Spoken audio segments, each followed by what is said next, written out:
दोस्तों, आपका एक बार फिर से हमारे चैनल नोटवर्ड में स्वागत है। आज की जो वीडियो है, इस वीडियो में हम आपके लिए क्लास 10th हिंदी का जो फर्स्ट चैप्टर है सूरदास के पद, उसका पार्ट 4 लेकर आए हैं। यह हमारा लास्ट पद होगा, चौथा वाला पद। इसको हम आज की इस वीडियो में एक्सप्लेन करेंगे, ठीक है। तो अगर आपने पिछली तीनों जो पद हैं जिनके एक्सप्लेनेशन की 3 वीडियोज़ हैं वो आपने नहीं देखी हैं तो प्लीज़ जाके ज़रूर देख लीजिए, ठीक है। और अगर आप चैनल पर नए हैं तो प्लीज़ सब्सक्राइब कर लीजिए और ये वीडियो दोस्तों के साथ शेयर करना मत भूलिएगा, ठीक है। तो चलिए वीडियो शुरू करते हैं। तो आज की जो वीडियो है इसमें हम चौथा वाला पद देखेंगे, ठीक है। तो एक एक करके जो है इसका एक्सप्लेनेशन देखते हैं। हरि है राजनीति पढ़ी आए, समुझी बात कहत मधु करके, समाचार सब पाए। एक अति चतुर हुते पहिले ही अब गुरु ग्रंथ पठाए, बड़ी बुद्धि जानी जो उनकी जोग संदेश पठाए। इन लाइंस का क्या अर्थ है? तो सबसे पहले आप जान होंगे कि ये जो लेसन है किस बारे में बातचीत है। जब श्री कृष्ण जो है गोकुल से मथुरा जाते हैं तो खुद ना लौटकर उद्धव को जो है संदेश देने के लिए भेजते हैं। तो उसमें गोपियाँ क्या कहती हैं? 3 पद तो हमने पढ़ लिए थे। चौथे पद में गोपियाँ क्या कह रही हैं कि हरि है राजनीति पढ़ी आए, कि हरि यानी श्री कृष्ण जी जो हैं उन्होंने अब राजनीति पढ़ ली है, ठीक है। किस तरीके से? एक अति चतुर होते पहले ही अब गुरु ग्रंथ पढ़ाए। गोपियाँ कहना चाहती है कि श्री कृष्ण जो हैं पहले ही बहुत चतुर थे, अब वो जो है गुरु ग्रंथ पढ़ ली है, यानी कि उन्होंने राजनीति पढ़ ली है। और वो इतने ज़्यादा चतुर हो गए हैं कि वो क्या कर रहे हैं? बड़ी बुद्धि जानी जो उनकी जोग संदेश पठाए। यानी कि श्री कृष्ण जो थे पहले से बहुत चतुर थे, अब उन्होंने जो है राजनीति पढ़ ली है और उनकी बुद्धि इतनी बढ़ गई है कि वो जो है हमें योग का संदेश जो है पढ़ा रहे हैं। ऐसा गोपियों ने क्यों कहा? क्योंकि श्री कृष्ण जो है खुद नहीं आ पाए थे, इसलिए उन्होंने उद्धव को भेजा था। और उद्धव जो है योग का संदेश देने लगे थे, जो कि गोपियों को बिल्कुल भी पसंद नहीं था, ठीक है। तो योग का जो संदेश था श्री कृष्ण ने उद्धव के द्वारा भेजा था और खुद नहीं आए थे, ठीक है।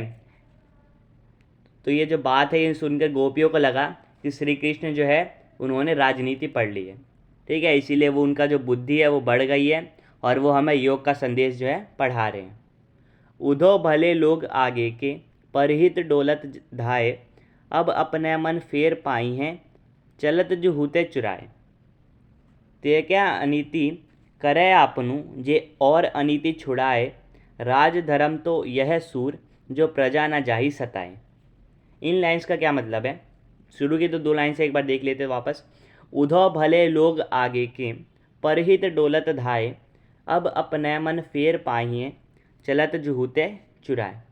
इसका अर्थ क्या है कि गोपियाँ जो है उद्धव से कहती हैं कि आप श्री कृष्ण को जाकर ये संदेश दे दीजिए कि वो गोकुल से जो है जब मथुरा गए थे, ठीक है, तो हमारा जो दिल है यानी गोपियों का जो दिल है वो साथ लेकर गए थे।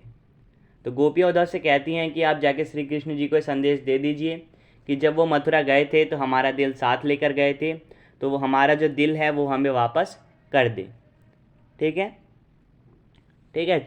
ये 2 लाइन्स का मतलब था। लास्ट की 2 लाइन से उनका मतलब देखते हैं। ते क्यों अनीति करे आपनु, जे और अनीति छुड़ाए। गोपियाँ कह रही हैं कि श्री कृष्ण क्यों अनीति कर रहे हैं, खुद जो दूसरों की जो है अनीति छुड़ाते हैं। ऐसा क्यों कह रही हैं कि श्री कृष्ण जो है अत्याचारियों को जो है सज़ा देने के लिए गोकुल से मथुरा गए थे, ठीक है।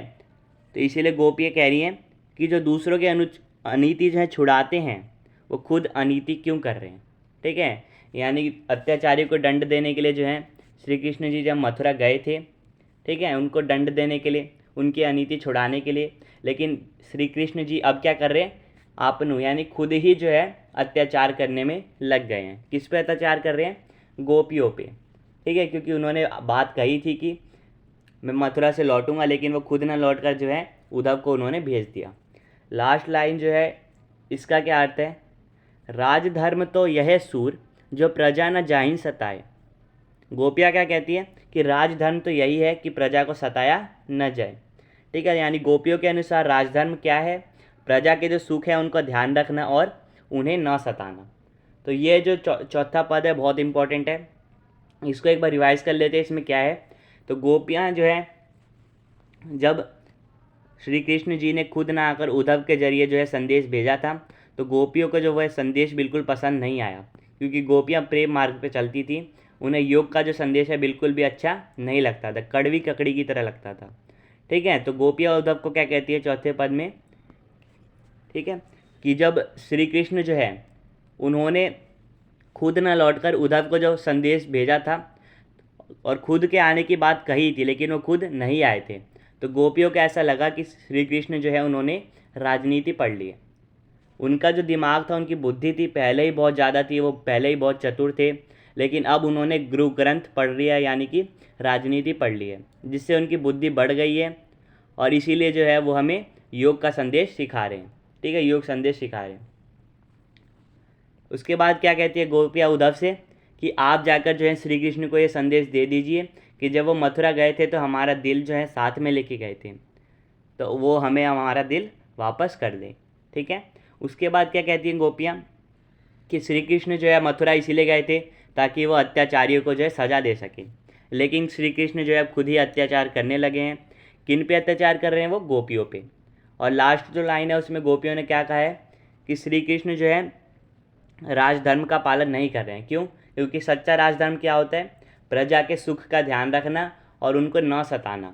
लेकिन श्री कृष्ण जो है उनकी प्रजा यानी कि गोपियों को सता रहे हैं और उनके जो सुख हैं उनको ध्यान नहीं दे रहे हैं उस पर। ठीक है, उनके सुखों पे ध्यान नहीं दे रहे हैं। तो उम्मीद करता हूँ आपको जो चौथा पद है वो समझ आ गया। इसके बाद एक वीडियो आएगी कुछ दिनों बाद, जिसमें हम आपको इस चैप्टर के प्रीवियस ईयर क्वेश्चन हैं जो इस चैप्टर से पहले भी पेपर में आ चुके हैं और एनसीईआरटी के जो इंपॉर्टेंट क्वेश्चन है वो करवाएंगे। तो अगर आपको वो वीडियो भी देखनी है तो प्लीज़ सब्सक्राइब करके रख लीजिए चैनल को। ठीक है, जैसे ही मैं आपको वीडियो अपलोड करूँगा आपको नोटिफिकेशन मिल जाएगा। ठीक है, आपसे फिर मिलेंगे नेक्स्ट वीडियो में, तब तक के लिए bye bye, see you again and thanks for watching.